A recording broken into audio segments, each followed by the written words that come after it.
Today I am running a marathon of videos. This is the third video, and if I sound a little weaker of voice, I apologize. That's on me. I didn't expect to be doing 3 videos this morning. Today, by the way, is May the 26th. It's a Thursday, 2022, down here in Tampa, Florida. Bo has given up and is now collapsed in the bed on the floor next to me. He's had it. He's done with me. It's like, you're only supposed to make one, Scott. It is a nice day down here in Tampa. The sun is peeking around the corner, and it is now 10:36 and partly sunny. Yes, today I have made 2 videos thus far, and this is the third video I'm going to make. Oh, Jesus Christ. Today's video, this is going to be made about Salvador Ramos and his shooting at, was it Robb Elementary School in Texas. We've talked about a number of different elements of this shooting.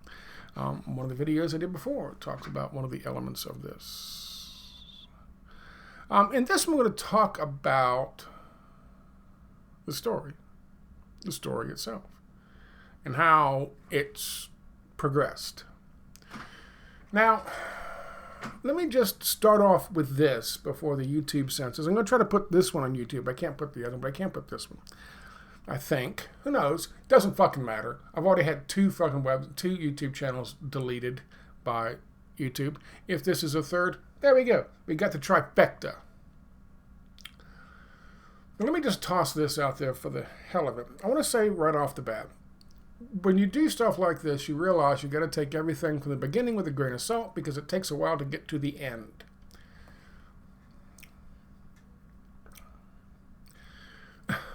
And that's why we are 2 days afterwards talking about this and trying to come to a final official version of events, which, by the way, we still haven't done, apparently. And I'll show you why I mean that, why I said that. But I also want to toss this out there. The early reports, there were some doozies. 2 people shot, 1 dead, 1 going to the hospital. Another report said he was in custody, and that came from a member of law enforcement, as reported by reporters actually on the scene, as police people are running by. I'll show you that in a second. But let's keep this in mind. Let's say you're in a classroom of 30 other students or 29 other students, and you have a teacher.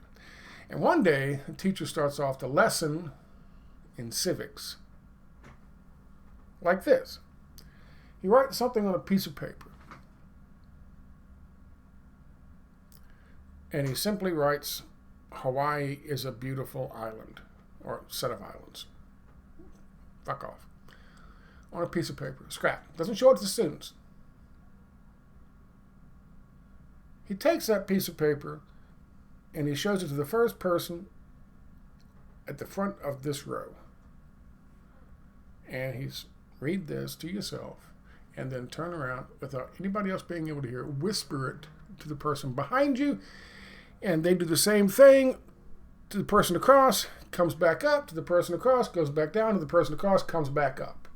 And then this last person is going to write down what was whispered to her, in this case, her. And I'm going to hold the 2 pieces of paper up, show you something. He does that.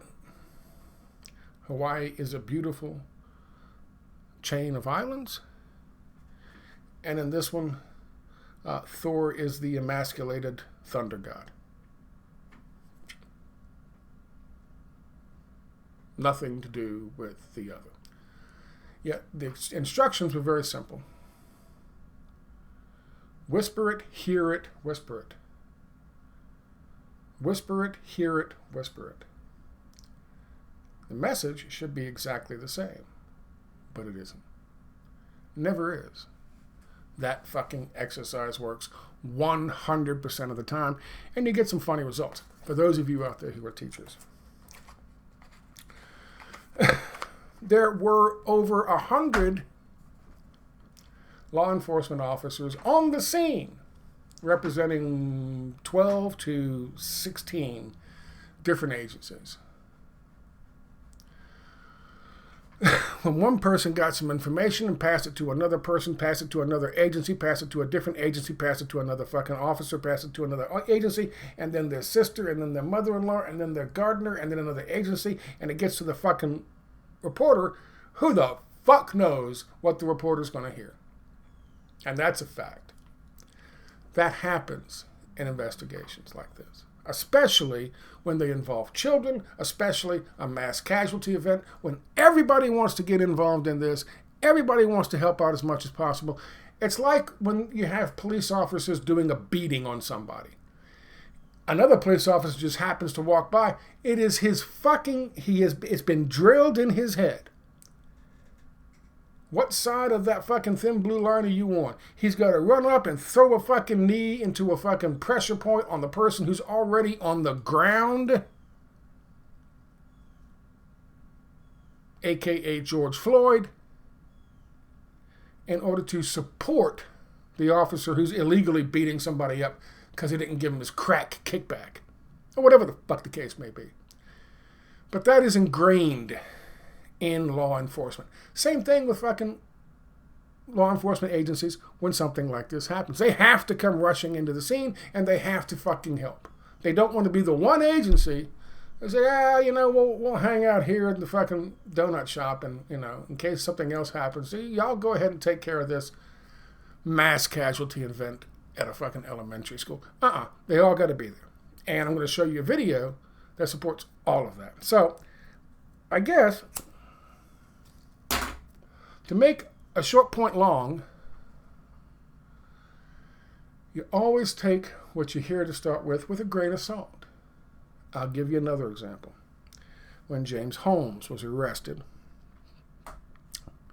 after the shooting at Aurora, and some asswipe from New York went all the way down to fucking Colorado to help with the investigation.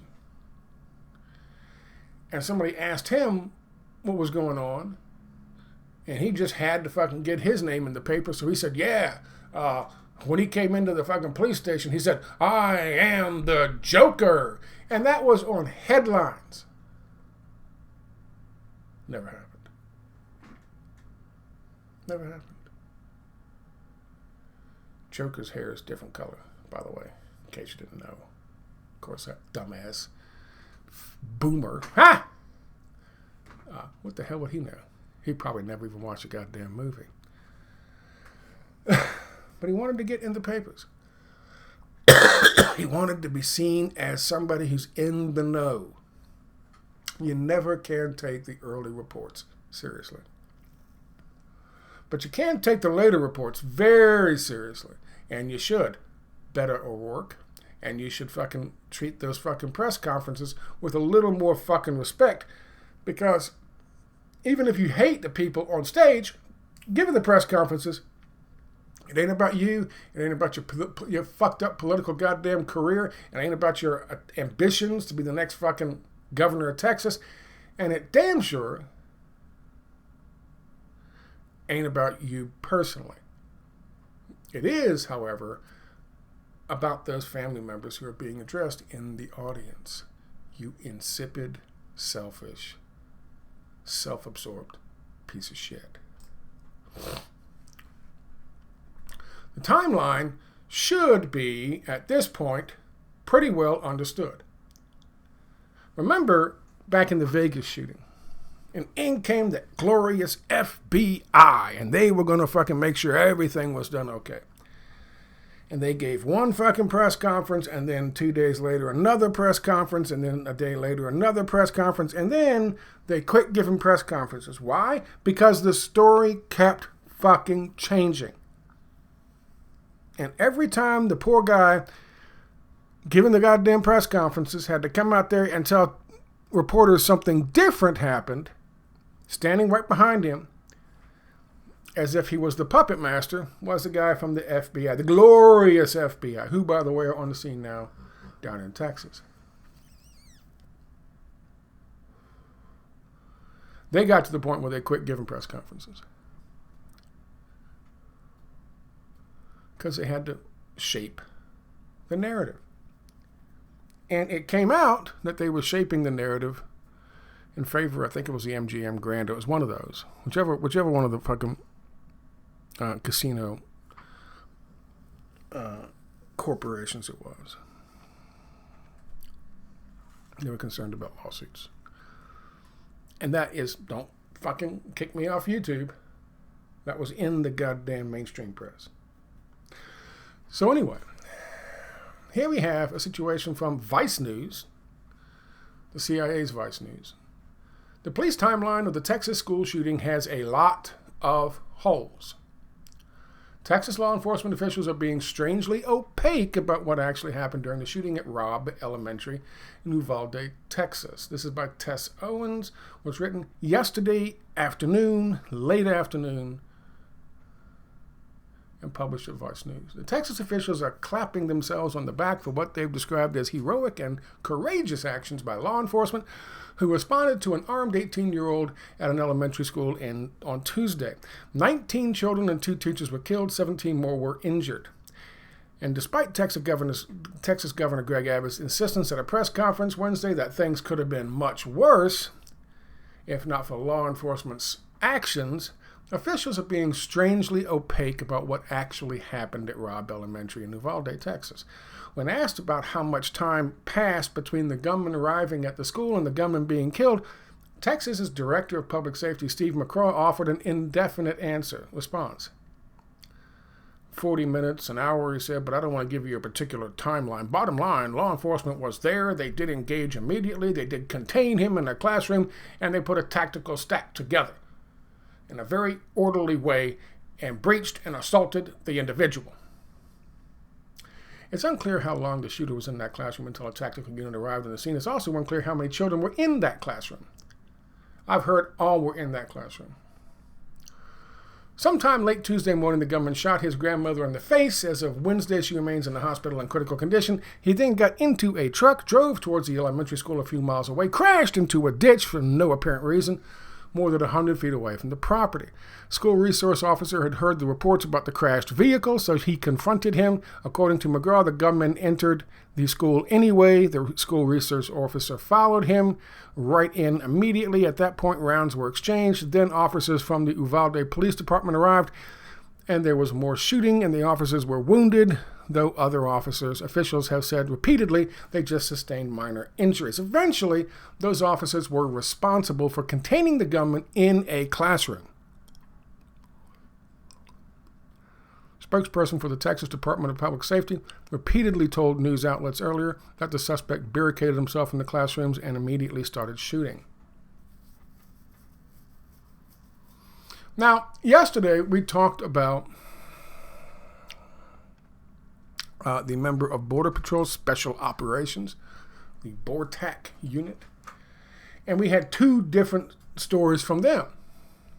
One was they just happened to be in the neighborhood, and they were there, and they went in with the officers. Oh, there's the co-pilot in the co-pilot seat.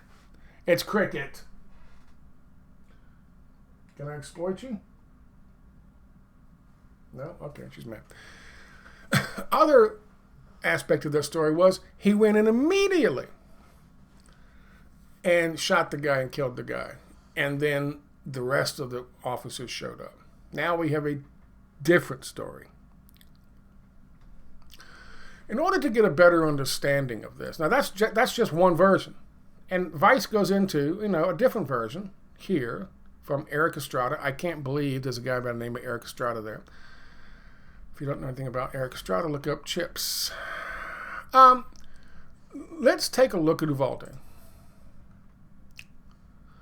This is Uvalde, and this is Robb Elementary School. Now, you're going to have to follow with me on this.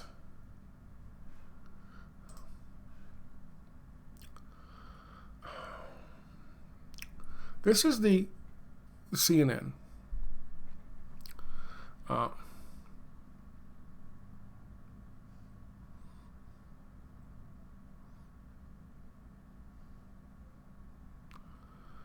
He was wearing a tactical vest but had no ballistic panels in the vest.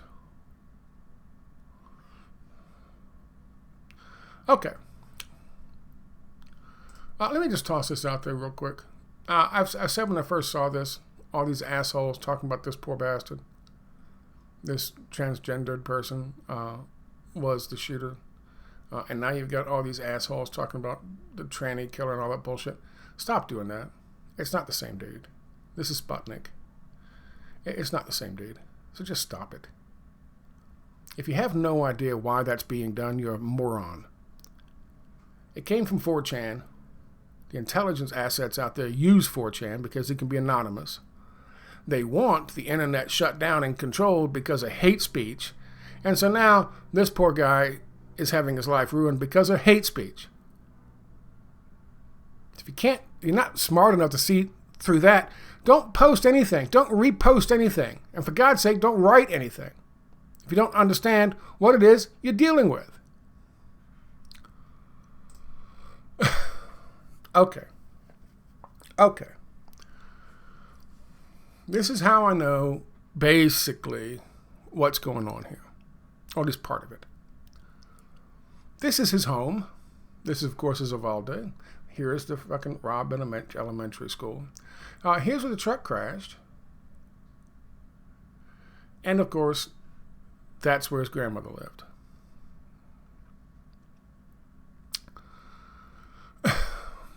So I had to look up. The way I found the location was, I found the fucking school in Uvalde. I found this road, this little 45-degree turn here. 1 street, 2 street, turn, and a big lot. So I took a look. That is the location where his grandmother, his Diaz Street, here's the big lot. That is the location where his grandmother lived. It looks very different than the images you see in the pictures.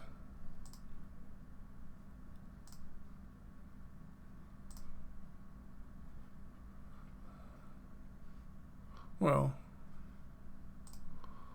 this one. But it's the same house.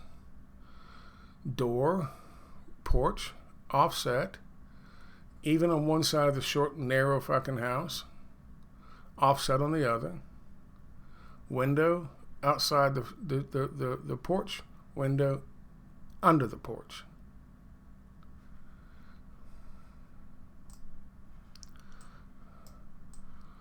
Offset porch, roof, door, window, under the porch, window, outside. It's the same house. And it's the same location on Diaz Street. However, if you look, current view, now that was 2000, I'm sorry, I should have also mentioned that. That's 2000, the capture was 2011. Okay? The capture on this is 2022. Here's the school. Here's that little 45-degree road off Nicholas. This is where the truck crashed. You go 1 street, 2 street, and it's Diaz Street. And then you go to the house right next to the open lot. The house right next to the open lot on Diaz Street. 45, 1 street, 2 street, there it is. And I showed you here, that's the house, that's the open lot. However, interestingly enough, if you look at Diaz Street and you zoom in, the house not only looks different, but there's the black truck. Obviously, the house has been fixed up. And, by the way, so is this one, and this lot. In fact, many of the houses on this block have been fixed up since 2011. Not all of them. But there's Granny's Black pickup truck right there in front of the house. No question, that's it. This is what happened, according to the new almost complete story. He comes out of here, goes down the street, turns the corner. He's gone now 1 block, 2 block, 3 block. He makes it 3 blocks. I'm sorry, 4 blocks. And he crashes right here. You see that little overpass kind of thing where the water comes through? If you look at pictures of the crash, from the, well, here it is, right there. See? And that right there, boys and girls, is a mortuary. And that's the street. Oh, God damn it. Here it is. See that? Where the water can come through? That's the mortuary across the street. And that's the mortuary across the street. So, he crashes here. For some unknown reason, really fucks up the front end of the car for some unknown reason. Maybe he was emotional after shooting Granny. Who knows? But he comes here. He comes around here. Comes across here. Now, there's 2 different fucking stories taking place. One is he makes entrance to here and then goes through. The other is he doesn't make entrance to here and he goes around. But I will share with you one other thing. Remember we talked about the other day and I showed you a picture. A picture of the location.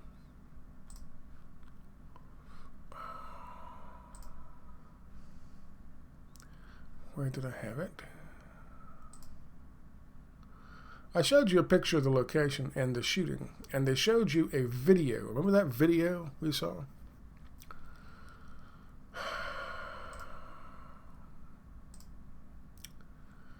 Do you remember the video we saw? Okay, so I'm not going to be able to find that. Okay. Going to have to go back and search this. Say goodbye to his grandma's truck. This image here, this one, looking down the grass, the trees at the end, the parking lot, the offset the driveway here, and the corrugated tin roof with the fence, the building, and this little wall here, walling off air conditioning units. Little wall walling off air conditioning units, the fence, shooting down the long grassy lawn, the trees at the end of it, parking lot, sidewalk coming here offset, the driveway, and of course, the corrugated roof.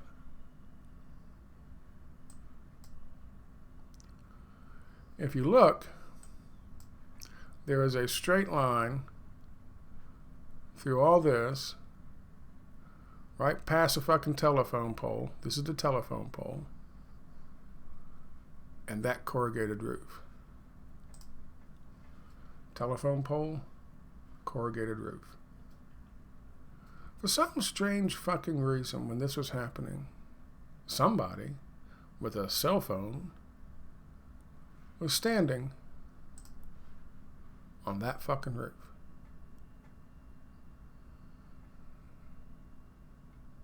I mean, you could argue maybe that when the car crashed, somebody decided to run and jump up on the fucking roof of the camera just to see if they could see something, rather than walking down the street. But for some reason, there's a guy with a camera sitting right there.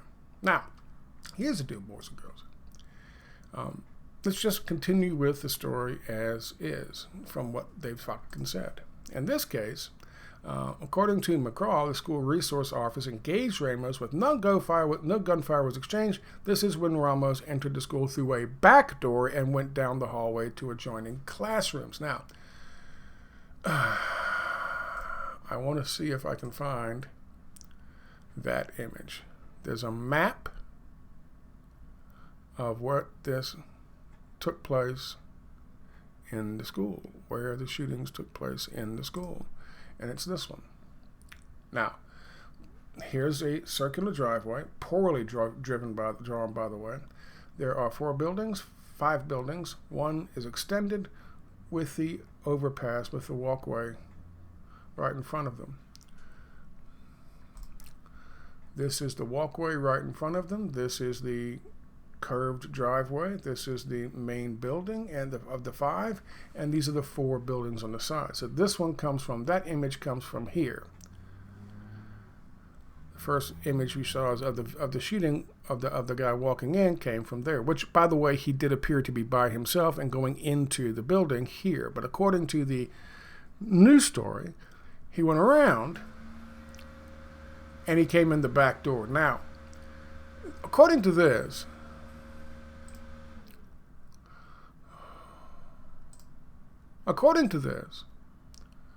Ramos killed 19 students and 2 teachers in this room, in the same room he entered. He went in, went down the hall, turned left, going in down the hall. Maybe he went in here, went down the hall, turned left, and there were 19 kids in here, and he shot the 19 kids in here. And that, of course, is when the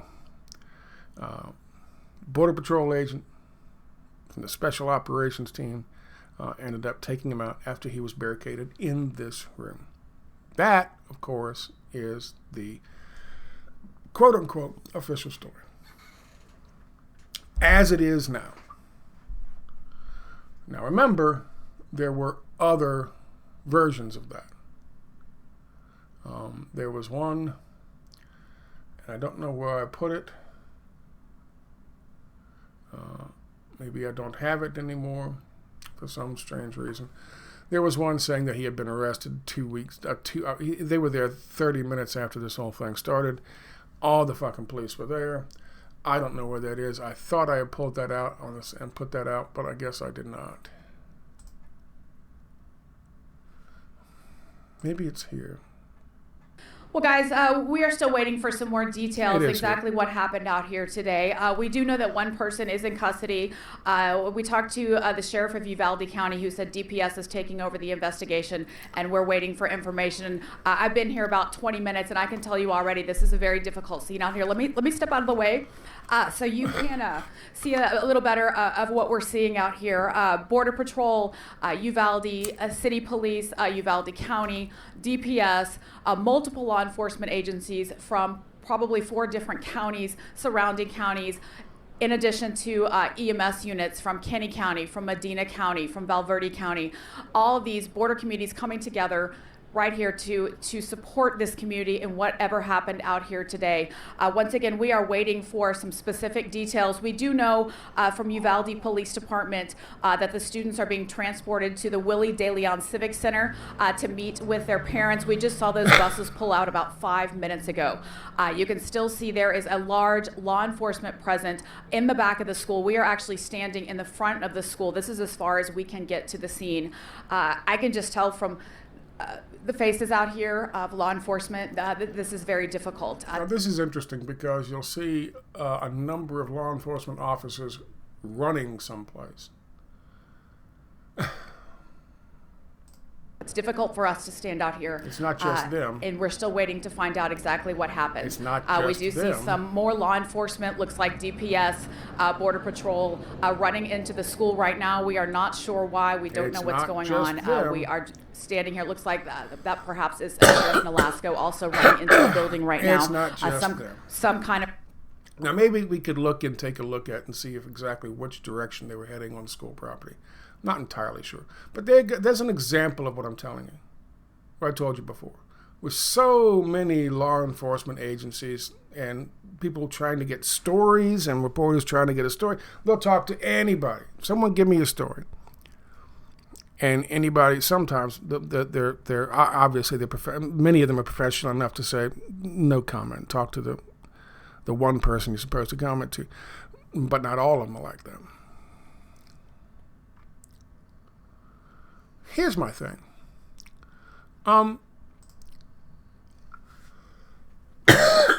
If in fact,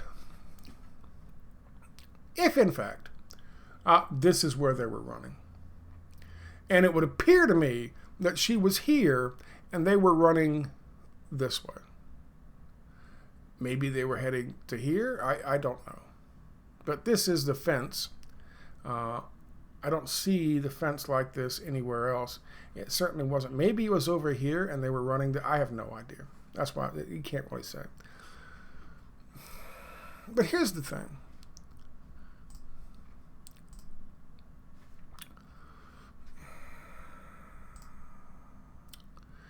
If that is the case, and if it took them an hour to get in there, then they certainly don't want to admit that under any circumstances.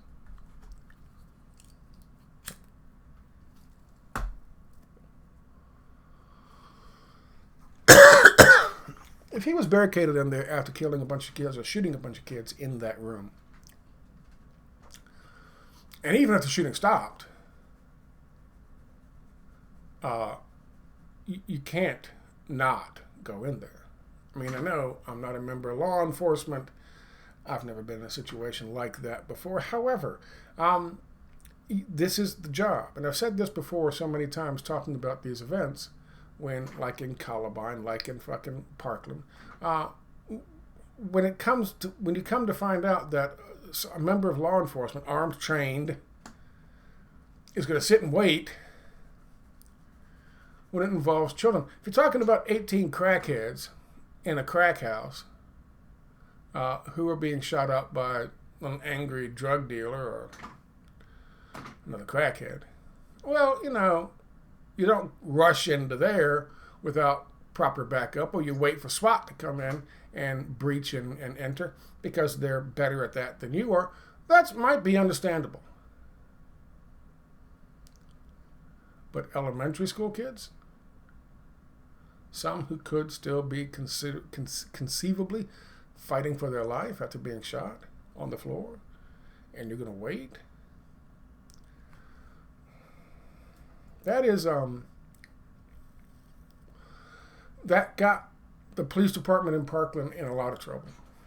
And in fact, if I remember correctly with Parkland, it was another agency from one county over, who came in, and the Parkland guy said, "Oh no, we gotta wait. I've been given the order to wait."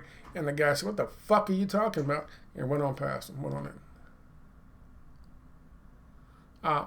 If that's what happened, if they all waited for somebody else to come by for backup in a situation like that where kids have been shot and could conceivably be fighting for their lives on the floor, then people need to fucking find out about that. They need to fucking talk about it. They need to fucking look into it and see if there must be some kind of change in policy on how they address these things. Because even though I'm not a police hater, even though I'm not a blue line lover, even though I don't have a flag with a blue fucking bar through it, I respect the work most officers do.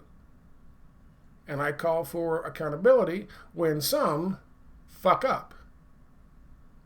Because if you did that, you'd have a lot fewer fucking up in terms of unnecessarily shooting people, beating people up, that kind of thing.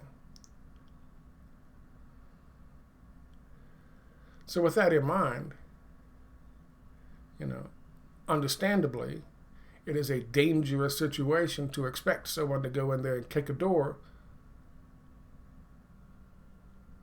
knowing there's somebody on the other side with a weapon who has every intention of using it.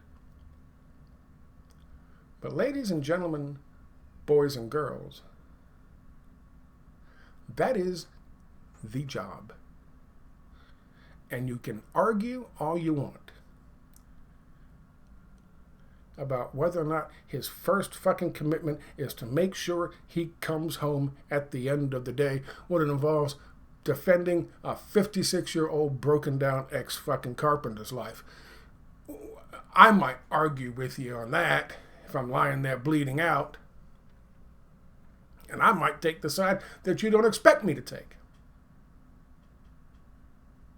But I will damn sure say that if they waited 1 minute for backup, And those kids were in that fucking room.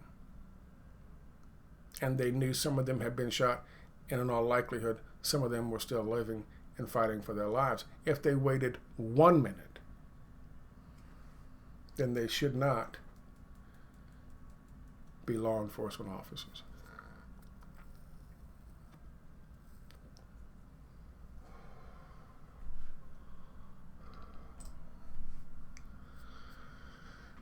Maybe they should modify it.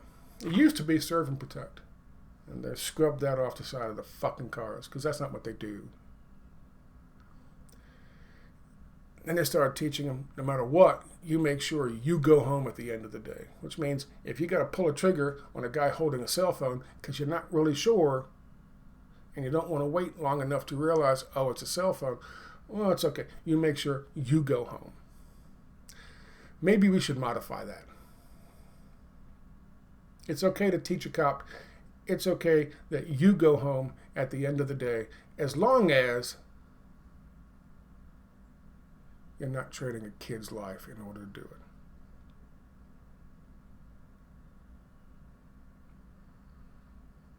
There are exceptions to this.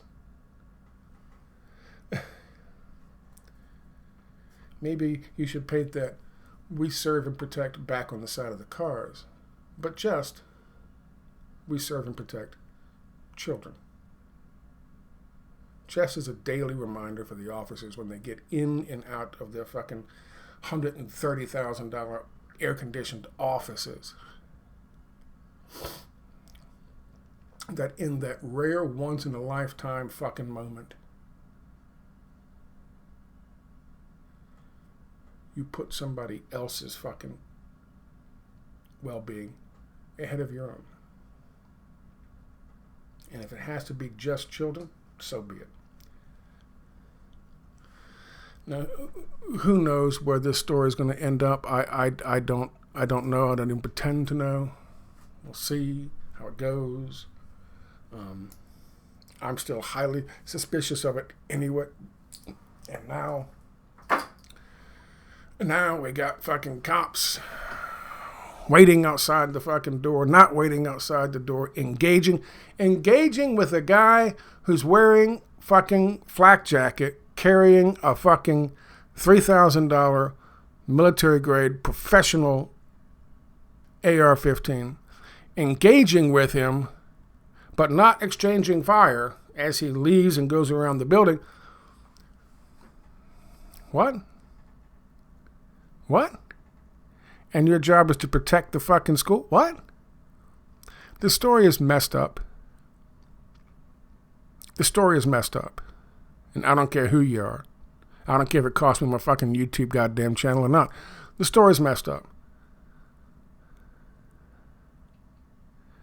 And if they did sit around and wait 40 fucking minutes for children to bleed out before they went in that fucking door,